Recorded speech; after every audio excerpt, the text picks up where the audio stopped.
études avez-vous faites? Alors, après le baccalauréat, je suis allée à l'université. J'ai fait 5 années d'études à l'université, des études d'histoire. Et j'ai eu comme diplôme le master en histoire. Pourquoi avoir choisi ce métier?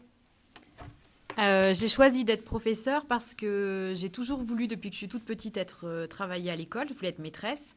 Et puis après, j'ai eu l'occasion d'être professeure en Italie et ça m'a beaucoup plu. Alors j'ai voulu être professeure en France. Quels sont les avantages de ce métier? Alors, le premier avantage, c'est d'être en contact avec les élèves, avec beaucoup de gens, etc. Je voudrais pas travailler, avoir un métier où on travaille derrière un bureau avec un ordinateur. Donc, le contact humain, c'est le premier, pour moi, c'est le premier avantage.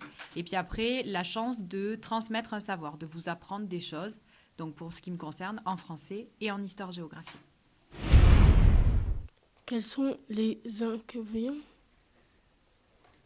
Alors, concernant les difficultés et les inconvénients du métier de professeur, ce qui est le plus difficile pour moi, c'est toutes les vacances. Parce que on s'ennuie vite en vacances, alors qu'à l'école, nous, on ne s'ennuie pas, les professeurs, et vous non plus d'ailleurs. Donc, il y a trop de vacances pour moi. Et puis, après, les difficultés, c'est que c'est un métier qui est fatigant. Parce que de 8 heures du matin jusqu'à 5 heures du soir, on est debout, on est en train de vous demander de travailler, on vous rappelle à l'ordre parce que parfois vous bavardez. Et donc, parfois, ça peut être fatigant. Voilà. Merci. De rien. Quel rôle joue une professeure principale? Alors, le professeur principal, il anime le conseil de classe.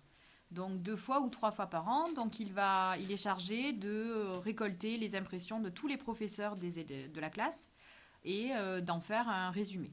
Et puis après, tout au long de l'année, c'est lui qui va parler avec les différents professeurs et avec les élèves pour essayer d'être le lien entre tous les professeurs et les élèves.